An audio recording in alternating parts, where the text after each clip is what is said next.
Hi guys, this is Bell Channel 2018 and welcome back to my vlog.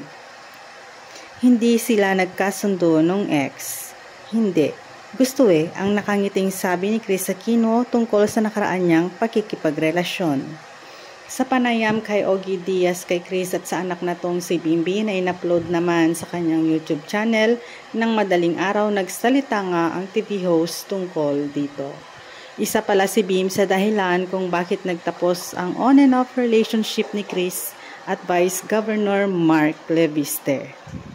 Sagot naman ng mama ng binatilyo, "Yes, I'm telling the truth. Hindi okay sina Bim at Mark. It matters to me because he knows me best. Siya at si Kuya Josh. Yung opinion nila, it really matters." Most people would say na dapat yung mga anak ang sumunod sa magulang. Pero sa akin kasi they are always bitter and alam ko ang pagmamahal nila sa akin is pure. Nagsabi si Bim, "Mama, I don't think you really love him. I think you're just sad," at tumatak yun sa utak ko. And yeah, it's true.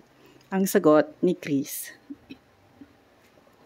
Buwan ng Nobyembre 2023 ay nagkalabuan na raw sina Kris at Vice Governor at tinatry naman daw nilang ayusin pero hindi na nangyari. At bago pa pala magdiwang ang kaarawan ni Kris noong Pebrero ay totally hiwalay na sila. Si Bim muna ang tinanong ni Ogie tungkol sa nagtapos na relasyon nila ni Kris at kung may pag-asa bang magkabalikan pa dahil nga away-bati ang relasyon ng dalawa. "Wala na," sabi ng ma'am ko, tumatawang sagot ng bunso ni Kris. "Bakit wala na dahil may bago na?" Ang tanong naman ni Ogie. "That's up to mom to say." "Yes." "Pwede?" tanong ni Bim. "Yes, meron," sagot nga ng binatilyo kay Ogie. "He's a very good guy and non-showbiz. Medyo makulit lang but very good guy," masayang sagot naman ni Bimbi. Hirit naman ni Kris, "Oh my God, I will join. He's no makulit. Ako na ang sasagot to save my son."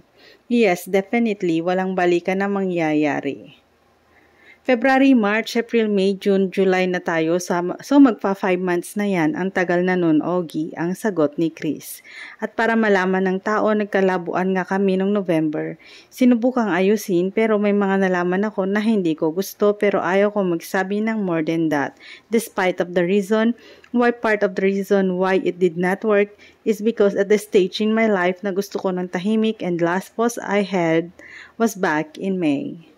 I'd like to say na we're still friendly but at the distance na. I keep quiet because mas matindi yung treatment na pinagdaanan ko recently and ayaw kong ibalita sa mga tao na hirap ako, pagod ako. Why should I burden people when everybody has their own burden na kailangan malagpasan? Tanong ni Ogie kung pumupunta pa rin si VG para suyuin si Kris. Sumusubok naman pero sarado na yung pinto. "Gusto kong mag-move on and I think I have. It's been 4 months or by the time this airs. I wish him the best and I'm sure he wishes me well and I never confirmed publicly."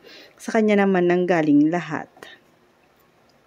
Sa kasalukuyan, ang nagpapasaya sa puso at inspirasyon daw ngayon ni Kris sa isang doktor na nandito sa Pilipinas at siya ang nagbigay ng assurance na magiging okay ang mama ni na Josh at Bim pagbalik niya ng bansa. Thanks guys for watching and God bless everyone.